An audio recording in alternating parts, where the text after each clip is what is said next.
तो चलिए बढ़ते हैं आज की कहानी की ओर।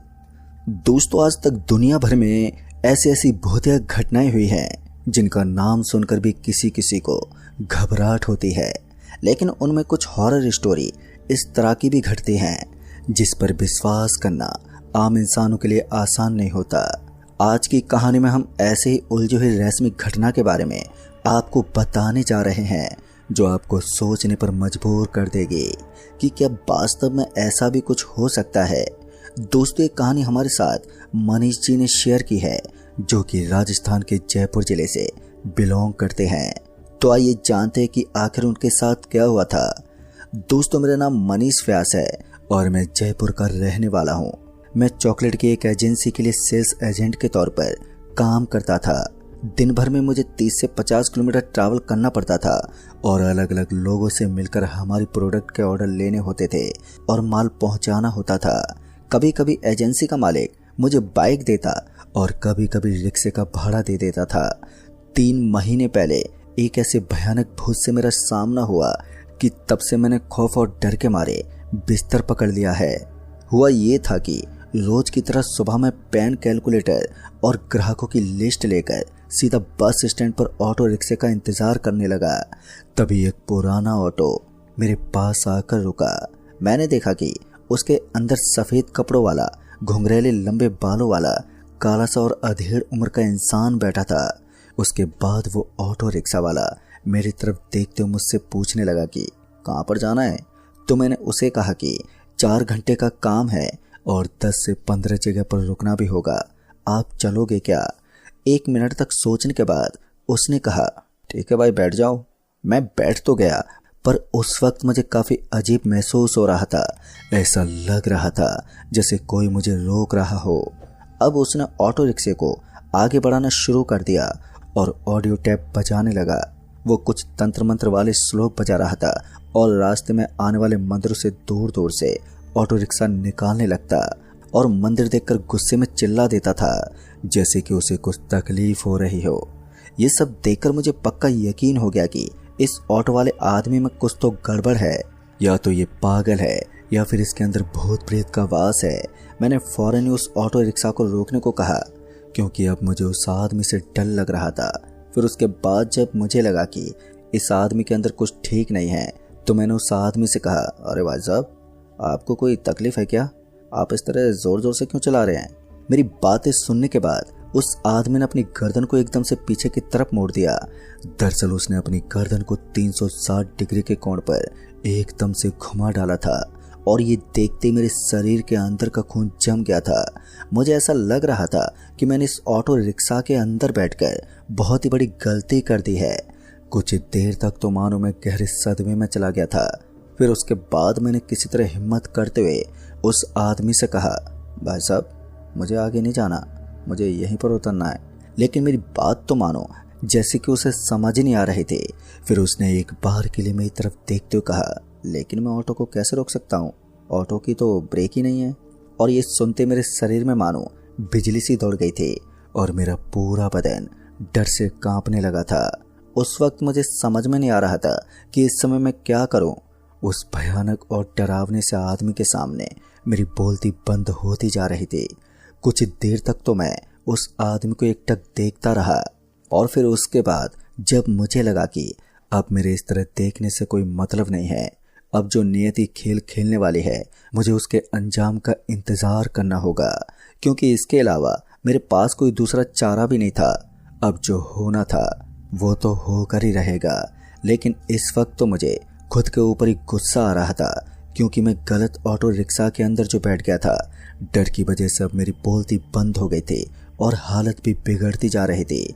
उसके बाद ना जाने मेरे सर में क्या हुआ कि अचानक मेरा सर भारी होने लगा और उस समय मुझे नींद आने लगी, जिसके चलते अचानक से मेरी आंख लग गई और उसके बाद मुझे पता ही नहीं चला कि आखिर कब वक्त बीत गया।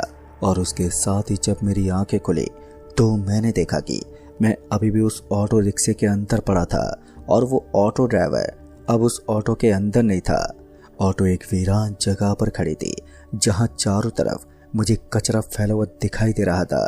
जब मैंने ठीक से देखा तो मैंने पाया कि मैं एक मुर्दा घर के पास था और जैसे मेरी नज़र मुर्दा घर में गई तो मैंने देखा कि मुर्दा घर के अंदर मुझे वही आदमी नज़र आ रहा था जो मुझे यहाँ तक लेकर आया था।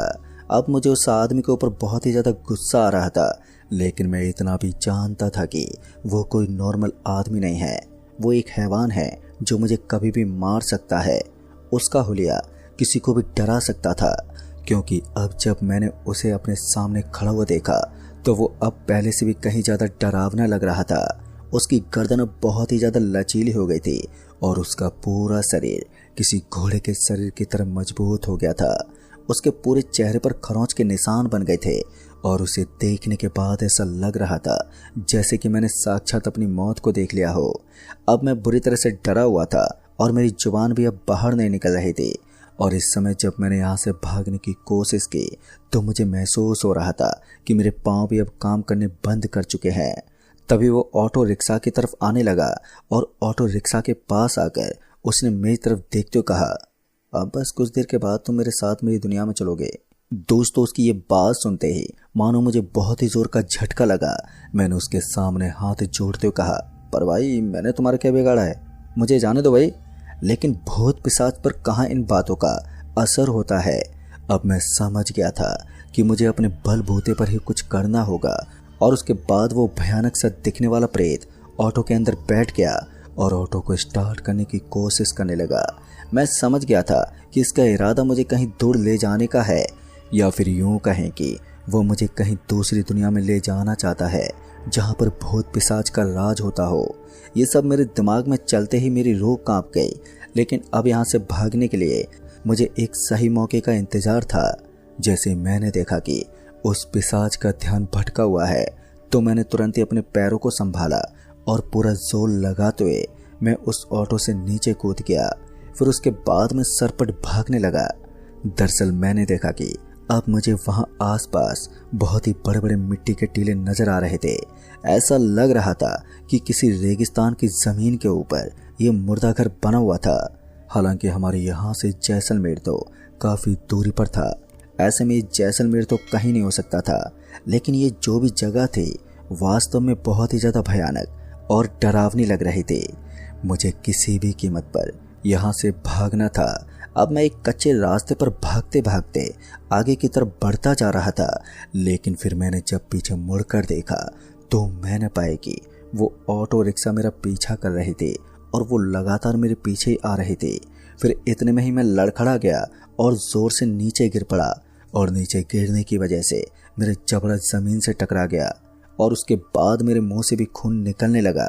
मगर जब मैंने देखा कि मैं जिस चीज़ से लड़खड़ा तो नीचे गिरा था वो एक काले कंबल ओढ़ा हुआ आदमी था, तो मैं सकपका गया था।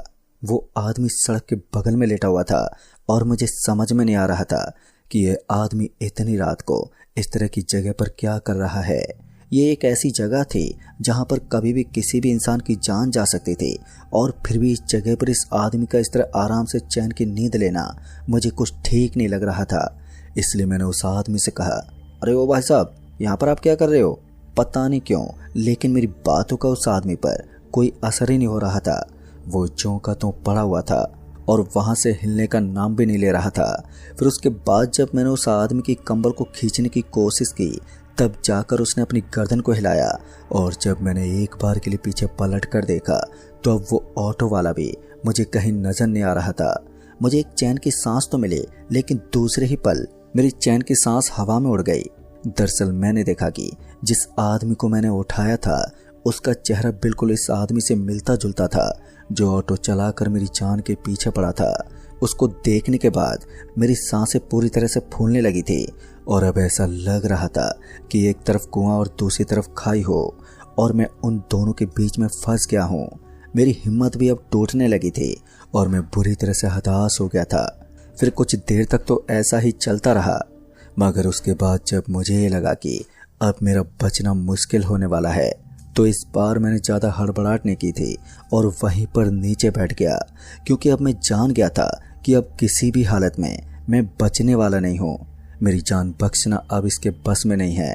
तभी उस आदमी ने कहा, चिंता मत करो, मैं तुम्हें कोई नुकसान नहीं पहुँचाऊँगा, लेकिन तुम्हें अगर अपनी जान बचाकर यहाँ से भागना है तो तुम्हें एक पत्थर को हासिल करना होगा।